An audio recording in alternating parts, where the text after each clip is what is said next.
नमस्ते। Visa, Mastercard card और रुपए में क्या फ़र्क है? इनमें से कौन सा बेहतर है?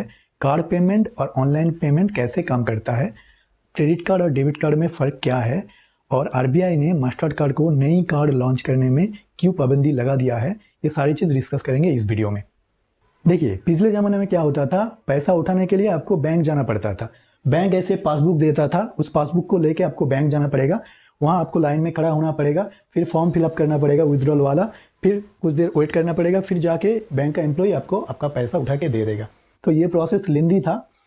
आपका अगर बैंक आपके घर से 10 किलोमीटर दूर है तो वहाँ जाना पड़ेगा आपको। सैटरडे संडे को बैंक बंद रहेगा, उस दिन आप ट्रांजैक्शन नहीं कर सकते। मान लीजिए आपको संडे को हॉस्पिटल जाना पड़ेगा तो आपको पैसा नहीं मिलेगा। आपको अगर शॉपिंग मॉल जाना है तो बैंक से पैसा उठा के फिर जाना पड़ता था। तो आप जहाँ चाहे जब चाहे पैसा नहीं उठा सकते थे। ये मेन प्रॉब्लम था कस्टमर के लिए। तो इस प्रॉब्लम को सॉल्व करने के लिए बैंक वालों ने क्या किया, एटीएम मशीन बना दिया। हॉस्पिटल के बगल में, शॉपिंग मॉल के बगल में एटीएम मशीन रख दिया। आप कार्ड घुसाएंगे, पिन नंबर डालेंगे तो पैसा अपने आप निकल आएगा। एटीएम मशीन के लिए ज़्यादा ऑफिस स्पेस नहीं लगेगा और इसको सैलरी भी नहीं देना होगा। तो बैंक का भी फायदा, आपका भी फायदा। पुराने ज़माने के एटीएम में प्रॉब्लम ये था कि एसबीआई के एटीएम में बस एसबीआई का ग्राहक ही पैसा उठा सकते हैं। मान लीजिए आपके एसबीआई का अकाउंट है और ये जो एटीएम है ये है एचडीएफसी का। तो आप अगर कार्ड डालेंगे तो एचडीएफसी को नहीं पता है कि आपके अकाउंट में कितना पैसा है, तो एचडीएफसी आपको पैसा नहीं दे सकता है। और एसबीआई वाले एचडीएफसी के साथ आपका जो डिटेल्स है, आपके बैंक अकाउंट में कितना पैसा है, ये सारी चीज़ शेयर नहीं करेंगे, नहीं तो एचडीएफसी वाले एसबीआई का कस्टमर हड़प लेगा। अब इस सिचुएशन में कार्ड कंपनीज वाले मार्केट में आ गए। कार्ड कंपनीज जैसे वीसा, मास्टरकार्ड और इंडिया के रुपे और अमेरिकन एक्सप्रेस, ऐसे कंपनी बैंक वालों के पास गया और बोला, देखो तुमको बाकी बैंकों के साथ अपना डेटा शेयर करना नहीं पड़ेगा। अब बैंक वालों ने वीसा, मास्टरकार्ड, रुपे और अमेरिकन एक्सप्रेस जैसे कंपनी को अपना डेटा शेयर करेगा और ये सब कंपनी बाकी बैंकों को अपना डेटा नहीं दे सकता है। तो ये कार्ड नेटवर्क के जरिए आप चाहे किसी भी बैंक के कस्टमर हो, आप कोई भी बैंक के एटीएम से पैसा उठा सकते हैं। मान लीजिए आपके पास वीसा कार्ड है एसबीआई बैंक का, ठीक है, आपको पैसा उठाना है 10,000। अब इस एचडीएफसी एटीएम में गया, यहाँ आप जब कार्ड डालेंगे और पिन नंबर देंगे तो ये मशीन वीसा को कांटेक्ट करेगा। ये एचडीएफसी का एटीएम है, ये वीसा को कांटेक्ट करेगा, एसबीआई को नहीं। फिर वीसा एसबीआई को कांटेक्ट करेगा और पूछेगा कि इसके अकाउंट में 10,000 है कि नहीं। तो एसबीआई बोलेगा हाँ, इसके अकाउंट में 30,000 है तो ये 10,000 उठा सकता है। ये मैसेज वापस वीसा में आएगा। फिर वीसा ये एचडीएफसी का एटीएम को बोलेगा कि हाँ, इसके अकाउंट में पैसा है तो ये उठा सकता है। तब जाके 10,000 यहाँ से निकलेगा। देखिए, आपका पैसा वीसा, मास्टरकार्ड, रुपे या फिर अमेरिकन एक्सप्रेस के पास नहीं है, आपका पैसा आपके बैंक के साथ है। ये सब कंपनी कार्ड नेटवर्क कंपनी है, ये बस कार्ड का नेटवर्क बनाते हैं, ठीक है। जैसे आपके फोन में सिम कार्ड होता है, ऐसे ही बैंक के साथ ऐसे एक कार्ड होना चाहिए। ये सब कार्ड में भी सिम कार्ड जैसा एक इलेक्ट्रॉनिक सर्किट रहता है जिसके अंदर इंफॉर्मेशन स्टोर होता है और उस इंफॉर्मेशन के जरिए ये कार्ड आपके बैंक अकाउंट के साथ लिंक्ड होगा। आपके फ़ोन में अगर सिम कार्ड नहीं है, 4G नहीं है, वाईफाई को छोड़ दीजिए, तो आप कम्युनिकेशन नहीं कर सकते। आप फोटो तो खींच सकते हैं लेकिन फोटो अपने दोस्त को नहीं भेज सकते हैं। ऐसे ही आपके बैंक अकाउंट में अगर पैसा भी है तो अगर ये कार्ड नहीं है तो आप जहां तहां से पैसा उठा नहीं सकते, आपको बैंक में जाना पड़ेगा तभी जाके आप पैसा उठा सकते हैं। अगर ये कार्ड है, कई जगह से भी आप पैसा उठा सकते हैं, ऑनलाइन पेमेंट, कार्ड पेमेंट भी कर सकते हैं। अब वीसा, मास्टरकार्ड, रुपे और अमेरिकन एक्सप्रेस में क्या फर्क है? देखिए, वीसा, मास्टरकार्ड और अमेरिकन एक्सप्रेस ये 3 अमेरिकन कंपनी है। इंडिया में मेनली वीसा, मास्टरकार्ड और रुपे, ये 3 कार्ड आपको मेनली देखने को मिलेगा। अमेरिकन एक्सप्रेस का मार्केट शेयर इंडिया में बहुत कम है। रुपे इंडिया का है। देखिए, रुपे, मास्टरकार्ड, वीसा में इतना फर्क नहीं है। In terms of security, usage लगभग एक ही है। रुपे का एक ही प्रॉब्लम है कि इंटरनेशनल लेवल पे रुपे अभी तक नहीं पहुंचा है। देखिए, वीसा 1958 का कंपनी है, 1958 से ये काम कर रहा है। मास्टरकार्ड है 1966 से। वीसा का मार्केट शेयर है 50% इंडिया में, मास्टरकार्ड का है 30% और रुपे का है 20%।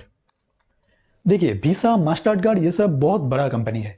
वीसा का मार्केट कैपिटलाइजेशन है लगभग $400 बिलियन और मास्टरकार्ड का है $350 बिलियन। बांग्लादेश का जीडीपी है $310 बिलियन। तो आप समझ सकते हैं कितना बड़ा कंपनी है। रुपए का मेन प्रॉब्लम यह है कि इंटरनेशनल लेवल पे इसका एक्सेप्टेबिलिटी इतना ज़्यादा अभी नहीं है। अगर कोई इंडिया में रहता है और बाहर ज़्यादा नहीं जाते हैं तो उसके लिए रुपए ठीक है, लेकिन अगर कोई बाहर जाता है फ्रिक्वेंटली तो उसके लिए वीसा और मास्टर कार्ड ज़्यादा सूटेबल रहेगा। क्योंकि आप अगर थाईलैंड में जा रहे हैं, कोई भी एटीएम से आप वीसा और मास्टर कार्ड से पैसा उठा सकते हैं, लेकिन हो सकता है रुपए कार्ड उस एटीएम पे काम नहीं कर रहा है।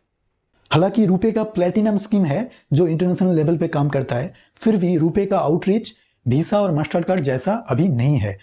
आप अगर ऑनलाइन शॉपिंग कर रहे हैं तो सभी कार्ड काम करेगा इंडिया के अंदर। आप अगर अलीबाबा या फिर अली एक्सप्रेस जैसे बाहर की कंपनी से ऑर्डर कर रहे हैं ऑनलाइन तो शायद रुपए कार्ड काम नहीं कर सकता है। बैंक वालों कैसे डिसाइड करता है कि किसको वीसा, किसको मास्टर कार्ड और किसको रुपए कार्ड देना है? देखिए, बैंक वालों आपके शर्ट से, आपके पैंट से, आपके अकाउंट में कितना पैसा है ये सब देख के जांच करता है कि ये आदमी कितना ट्रांजैक्शन करेगा, ये इंडिया के बाहर जा सकता है कि नहीं, ऐसे एक जजमेंट कर लेता हो ऐसे ही। फिर अगर उसको लगा कि इसके अकाउंट में ज़्यादा पैसा रहेगा, ये बाहर जा सकता है, फिर उसको वीसा या फिर मास्टर कार्ड देगा। अगर बैंक वालों को लगा कि आप गरीब है, आप बाहर नहीं जाएंगे और शायद कभी नहीं जाएंगे, तब वो रुपए कार्ड पकड़ा देगा। अब आता हूँ, ये सारे कंपनियां वीसा, मास्टर कार्ड, ये 400-300 बिलियन डॉलर का कंपनी है, ये कमाता कैसा है? पहली बात तो ये बैंक से इस कार्ड के लिए एक ईयरली चार्ज लेता है, 200, 300, 400, ये बैंक के ऊपर और ये कार्ड कंपनी के ऊपर डिपेंड करता है। इसके बाद अब जब भी ये वीसा, मास्टर कार्ड यूज कर रहे हैं, बिग बाजार के काउंटर में जाके ऑनलाइन शॉपिंग कर रहे हैं अमेजन और फ्लिपकार्ट से, तब हर ट्रांजैक्शन पे ये थोड़ा पैसा काट लेता है। मान लीजिए आप 200 रुपया का एक चीज खरीदा अमेजन से, तो 1 रुपया ये वीसा ले लेगा, आप अगर वीसा कार्ड से वो चीज खरीदते हैं। एटीएम के बाद आ गया ईएफटी पीओएस मशीन। ये मशीन जो आप बिग बाजार में देख सकते हैं, ईएफटी पीओएस मशीन मतलब electronic fund transfer at the point of sale. मतलब आप जहां चीजें खरीद रहे हैं वहीं पर आप पेमेंट कर सकते हैं। देखिए, एटीएम का प्रॉब्लम ये था कि आप अगर बिग बाजार जाना चाहते हैं और मान लीजिए लगभग 450 का आप शॉपिंग करना चाहते हैं, तो पहले सिस्टम में क्या होता था, आपको एटीएम जाना पड़ेगा, वहां से 500 रुपया उठाना पड़ेगा, फिर बिग बाजार जाना पड़ेगा, वहां पैसा पेमेंट करना पड़ेगा। तो ये दोनों ट्रांजैक्शन हो गया, फिर बिग बाजार वाले को जाके बैंक में पैसा जमा करना पड़ेगा। तो ये दोनों ट्रांजैक्शन बैंक में होगा, ये प्रॉब्लमेटिक था। तो ईएफटी पीओएस मशीन में क्या हो गया, आपका पैसा डायरेक्टली आपके कार्ड के थ्रू आप बिग बाजार के अकाउंट में जमा कर सकते हैं। आपको क्या करना पड़ेगा, ये ऐसे स्वाइप करने वाला भी था, ऐसे यहाँ अंदर कार्ड घुसाने वाला भी सिस्टम था। तो आपको क्या करना पड़ेगा, ये कार्ड घुसाना पड़ेगा, फिर अपना पिन डालना पड़ेगा। तो ये मशीन क्या करेगा, आपके अकाउंट से 450 रुपया काट के बिग बाजार के अकाउंट में 450 रुपया डाल देगा। आपके कार्ड में अगर लेटा हुआ वाईफाई ऐसा साइन होता है, इसका मतलब है आपका कार्ड से कॉन्टैक्टलेस पेमेंट कर सकते हैं। इसका मतलब आपको कार्ड घुसाना भी नहीं पड़ेगा, आप इसके ऊपर बस ऐसा थोड़ा हिला देंगे तो आपके अकाउंट से ऑटोमेटिकली पैसा काट लेगा। इसको कहते हैं कॉन्टैक्टलेस पेमेंट। ये जो ट्रांजैक्शन है ये 2-3 सेकंड में हो जाता है, लेकिन इसके बैकग्राउंड में बहुत प्रोसेस होता है। ये कैसे काम करता है टेक्निकली वो समझाते हैं। ये आपका ईएफटी पीओएस मशीन है, इस पे आप अपना मान लीजिए वीसा कार्ड इस पे टच करेंगे या फिर घुसाएंगे, फिर अपना पिन डालेंगे। सपोज ये कार्ड मशीन एचडीएफसी ने दिया है, तो ये एचडीएफसी को कॉन्टैक्ट करेगा, एचडीएफसी फिर कार्ड स्कीम को कॉन्टैक्ट करेगा। आपका अगर कार्ड वीसा का है तो वीसा को कॉन्टैक्ट करेगा कि बोलेगा ये 450 का शॉपिंग कर रहा है, तुम देखो। तो ये कार्ड क्या करेगा, कार्ड नेटवर्क क्या करेगा, बैंक को कॉन्टैक्ट करेगा और बोलेगा कि देखो ये 450 का शॉपिंग करना चाहता है, इसके अकाउंट में पैसा है कि नहीं देखो। ऐसा नहीं कि ये बैंक में कोई एम्प्लॉय बैठा है उसको फोन करके बोलेगा कि 450 है कि नहीं देखो। ये पूरा काम सर्वर के थ्रू में होगा, बैंक के सर्वर को ये वीसा कॉन्टैक्ट करेगा, फिर बैंक बोलेगा कि हाँ इसके अकाउंट में तो पैसा है ज्यादा।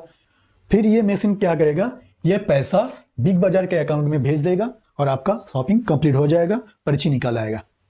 इसके बाद आता है ऑनलाइन पेमेंट। आप जब फ्लिपकार्ट या फिर अमेजन से शॉपिंग कर रहे हैं और ऑनलाइन पेमेंट कर रहे हैं तो यहाँ आपको कार्ड नंबर देना पड़ेगा 1, 2, 3 वगैरह वगैरह, फिर वैलिड थ्रू डेट देना पड़ेगा और कार्ड के पीछे 3 डिजिट का एक सीवीवी नंबर होता है, वो सिक्योरिटी रीजंस के लिए पीछे रखा हुआ है।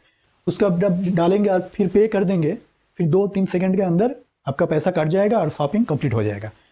लेकिन जब आप ऑनलाइन पेमेंट कर रहे हैं तो बैंक को कैसे पता चलेगा कि आप ही कार्ड ओनर है और आप ही यूज कर रहे हैं, क्योंकि यहाँ तो कार्ड दिखाना नहीं पड़ेगा। ऑनलाइन शॉपिंग पे आपको कार्ड नंबर डालना पड़ेगा और एंटर करना पड़ेगा। तो इसके लिए बीच में यहाँ पेमेंट गेटवे आ जाता है। ये एक एक्स्ट्रा सिक्योरिटी लेयर है। ये वेरीफाई करता है कि जो आपका कार्ड का डिटेल्स डाल रहा है शॉपिंग के लिए वही कार्ड का ओनर है। जब आप फ्लिपकार्ट या फिर अमेजन में शॉपिंग कर रहे हैं, मान लीजिए ये फ्लिपकार्ट है और यहाँ आप शॉपिंग कर रहे हैं, तो पहला स्टेप जब पेमेंट का होगा, आप जब कार्ड डिटेल्स इंटर करेंगे तो ये पेमेंट गेटवे के पास जाएगा। पेमेंट गेटवे क्या करेगा, ये डिसाइड करेगा कि ये फ्रॉड है या फिर ओरिजिनल जो ओनर है वही कार्ड यूज़ कर रहे हैं। पेमेंट गेटवे एक स्कोर देता है 0 to 100 इस रेंज पे। अगर 0 है मतलब फ्रॉड है, अगर 100 है मतलब ओरिजिनल यूज़र जो है वही कार्ड यूज़ कर रहा है। आप अगर इंडिया में है और आपका कार्ड यूज़ हो रहा है उगांडा में, तो ये एक रेड फ्लैग दे देगा, कहेगा कि ये हो सकता है एक फ्रॉड हो। और ये भी तो हो सकता है कि आप उगांडा गए हो, तो आपका फ़ोन का लोकेशन ये पेमेंट गेटवे ट्रैक कर सकता है। ये आपका पेमेंट हिस्ट्री भी देखता है। मान लीजिए आप ज़्यादातर 200, 400, 1000 का शॉपिंग कर रहे हैं और अचानक आप 20,000 का एक पेमेंट कर रहे हैं, तो ये क्या करेगा, स्कोर को लो कर देगा। मतलब ये बोलेगा कि ये फ्रॉड हो सकता है। तो ये सारी चीज़ें मिलकर ये अल्टीमेटली एक स्कोर देता है। फिर वो स्कोर लेके ये पेमेंट प्रोसेसिंग यूनिट के पास जाता है। ये एक्वायरिंग एक बैंक हो सकता है। ये क्या करेगा, ये कार्ड नेटवर्क वीसा या फिर मास्टर्ड कार्ड या फिर रुपए को कांटेक्ट करेगा। ये कार्ड नेटवर्क फिर बैंक के पास कांटेक्ट करेगा कि इसके अकाउंट में इतना पैसा है कि नहीं देखो। बैंक अगर बोले कि हाँ इसके अकाउंट में पैसा है, फिर ये वापस ये मैसेज लेके कार्ड के पास जाएगा, ये बोलेगा हाँ इसके पास पैसा है। फिर ये पूरा प्रोसेस वापस आएगा, तब जाके ये जो मर्चेंट अकाउंट है मतलब फ्लिपकार्ट या फिर अमेजन का अकाउंट है उसके बैंक अकाउंट में पैसा डाल दिया जाएगा और फिर आपका ऑर्डर सक्सेसफुल दिखाएगा, मतलब आपका पेमेंट कंप्लीट हो चुका है। अब डेबिट कार्ड और क्रेडिट कार्ड में क्या फ़र्क है? देखिए, आप जब डेबिट कार्ड यूज़ कर रहे हैं इसका मतलब आप अपने पैसे से चीज़ें खरीद रहे हैं। आप जब क्रेडिट कार्ड यूज़ कर रहे हैं इसका मतलब आप उधारी में खा रहे हैं। ऐसे किराने की दुकान पे दो तरह की कस्टमर आपको मिलेगा। एक जब भी खरीदते हैं वो अपना पैसा मिटा देते हैं, और दूसरा जिसके लिए एक ऐसे खाता रहता है किराने की दुकानदार के पास, वो पूरा महीने का हिसाब कर लेता है कि 10 रुपया का बीड़ी, 20 रुपया का चावल ऐसे, और फाइनली मंथ एंड में वो हिसाब करता है कि और वो बोल देता है कि 3000 हुआ है आपका। देखिए, ये जो दुकानदार है ये सब लोग को उधारी में चीज़ नहीं देगा, ये उसी लोग को देगा जिसके ऊपर उसका भरोसा है, उसको पता है कि ये महीने के अंत में पैसा दे देगा। ऐसे ही बैंक भी हर आदमी को क्रेडिट कार्ड नहीं दे देगा, उसका हिस्ट्री देखेगा, उसका बैंक अकाउंट बैलेंस देखेगा, फिर उसका सैलरी अकाउंट देखेगा, देखेगा कि हर महीने वो कुछ पैसा इनकम कर रहा है कि नहीं। अगर ऐसा हुआ कि हर महीने एक आदमी 50,000 इनकम कर रहे हैं या फिर उसके अकाउंट में 8 लाख रुपया है, तब जाके बैंक उसको क्रेडिट कार्ड ऑफर करेगा और बोलेगा कि आपका हर महीने का लिमिट है 20,000 मान लीजिए। उसका मतलब हर महीना आप 20,000 रुपया क्रेडिट कार्ड से यूज कर सकते हैं। अब जब 20,000 रुपया 30 दिन 40 दिन बाद लौटा देंगे बैंक को, तब जाके फिर आप नेक्स्ट महीने 20,000 यूज कर सकते हैं। इस महीने में ऑलरेडी आप अगर 20,000 रुपया खर्च कर दिया है, तब आप ज़्यादा खर्चा नहीं कर सकते। नेक्स्ट मंथ में जाके आप क्रेडिट कार्ड यूज़ कर सकते हैं। क्रेडिट कार्ड कौन ज़्यादा यूज़ करता है? यंग जनरेशन, जिसका नया नया जॉब लगा हो, उसका एस्पिरेशन ज़्यादा होता है, गर्लफ्रेंड होता है, माँ बाप के लिए शॉपिंग करना पड़ता है, सबको इम्प्रेस करना पड़ता है, दोस्तों को भी। तो वो क्या करता है, अपना जो लिमिट है उसको क्रॉस कर जाता है। मतलब अपना इनकम महीने में 30,000 है और वो खर्चा कर रहा है 20,000। उसको पता है कि नेक्स्ट महीने सैलरी आ जाएगा तब मैं बैंक को पैसा लौटा दूंगा। पर जिन लोग का ज़्यादा खर्चा करने का हैबिट है उनके लिए क्रेडिट कार्ड एक खाई है। ओवरऑल इंडिया में क्रेडिट कार्ड बहुत कम यूज़ होता है कंपेयर टू डेबिट कार्ड, लेकिन यूएसए में क्रेडिट कार्ड बहुत ज़्यादा यूज़ होता है। उसका दो रीज़न है। अमेरिका वाले सेविंग्स में विश्वास नहीं करते हैं। मतलब वो अगर $4,000 कमा रहा है महीने का, तो $3,700 खर्च कर देगा। यहाँ इंडिया में अगर कोई 10,000 इनकम कर रहा है तो वो 4,000 खर्चा करेगा और 6,000 सेविंग्स करेगा। तो यहाँ सेविंग्स का मेंटेलिटी है, पर यूएस में खर्चा करने का मेंटेलिटी है। और दूसरा रीज़न है क्रेडिट रेटिंग। क्रेडिट रेटिंग क्या है? आप जब क्रेडिट कार्ड ले रहे हैं तो उसका हिस्ट्री बन जाता है। क्रेडिट कार्ड कंपनी देखता है कि आप हर महीने का बिल ठीक से पे कर रहे हैं कि नहीं।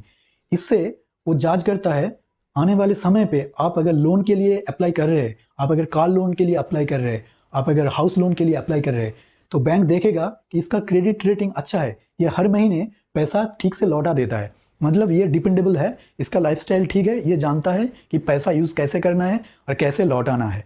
देखिए, जो आदमी $200 $300 का regular credit card bill payment नहीं कर पाया, वो हाउस लोन या फिर बड़ा कार लोन कैसे चुकाएगा। तो ये क्रेडिट रेटिंग लोन के लिए यूएस में बहुत इंपॉर्टेंट है। तो इसलिए हर सिटीजन यूएस में चाहता है कि अपना क्रेडिट रेटिंग ठीक से मेंटेन हो। इंडिया में क्रेडिट रेटिंग की ज़रूरत नहीं है, क्योंकि इंडिया में आप अगर बड़ा लोन लेने जा रहे हैं, हाउस लोन या फिर कार लोन लेने जा रहे हैं, तो ये लोग सिक्योरिटी देखेगा। ये देखेगा कि आपके घर में सोने का गहना है कि नहीं, या फिर आपकी बड़ा घर है कि नहीं आपके बाप का, या फिर आपके बाप का ज़मीन है कि नहीं। पर यूएस में क्या होता है, बाप की प्रॉपर्टी में हक नहीं होता है बच्चों का ऑटोमेटिकली। ये 18 साल जब होता है तो बच्चे को घर से निकल देता है। ये एक अच्छा चीज़ है उन लोगों के लिए, क्योंकि बच्चे इंडिपेंडेंट बन जाता है। लेकिन यहाँ इंडिया में क्या होता है, बच्चे पेरेंट्स के ऊपर डिपेंड करता है। इसलिए पेरेंट्स का जो प्रॉपर्टी होता है वो as a security deposit bank में लोन के लिए आप रख सकते हैं, लेकिन यूएस में ऐसा नहीं है। तो इसलिए यूएस में क्रेडिट रेटिंग बहुत इंपॉर्टेंट है। आरबीआई ने मास्टर कार्ड को बैन क्यों कर दिया? 22 जुलाई के बाद कोई भी बैंक अपने कस्टमर को मास्टर कार्ड इशू नहीं कर सकता है। जो ऑलरेडी इशू हो चुका है 22 जुलाई के पहले, वो कार्ड काम करेगा ठीक ठाक, लेकिन 22 जुलाई के बाद इशू नहीं कर सकता है। वीसा या फिर रुपे कार्ड इशू करना पड़ेगा हर बैंक को। देखिए, ये डेटा सिक्योरिटी का मामला है। ये जो मास्टर कार्ड, वीसा, ये सब बाहर का कंपनी है, ये अपना जो पेमेंट डेटा, आपका जो पेमेंट डेटा, वो सारी डेटा सेव कर रहा है बाहर के डेटा सेंटर में। ये पेमेंट डेटा क्या होता है, आप कुछ भी खरीद रहे हैं फ्लिपकार्ट या अमेजन या फिर कोई ऑनलाइन शॉपिंग से, अब जहाँ भी पैसा उठा रहा है वो सारी डेटा इसके पास जाता है, और ये डेटा ये अपने बिजनेस के लिए यूज़ करता है। और ये डेटा सेव कहाँ रहता है? ऐसे डेटा सेंटर में। ये है योटा MM1 डेटा सेंटर। ये नवी मुंबई में पनवेल में है, ये इंडिया में है। ऐसे डेटा सेंटर, हजारों डेटा सेंटर पूरा दुनिया में है, और 40% जो पूरा दुनिया का डेटा सेंटर वो है यूएस में, क्योंकि डेटा बहुत इंपॉर्टेंट है आजकल के ज़माने में। नेक्स्ट जो वर्ल्ड वॉर होगा या फिर कोई भी बड़ा जंग होगा, वो डेटा को लेके होगा, पेट्रोल को लेके नहीं होगा। ये जो सारे डेटा सेंटर चाइना में है, इंडिया में है, यूरोप में है, ये सारी डेटा सेंटर आपस में जुड़ा है इंटरनेट के जरिए। देखिए, ये डेटा सेंटर के अंदर क्या रहता है, बहुत powerful computer with hard drives. ये हार्ड ड्राइव में लाखों करोड़ों टीबी का डेटा आप डाल सकते हैं। आप छोटा मोटा अगर मूवी ट्रांसफ़र करना है, आप पेन ड्राइव यूज़ करते हैं।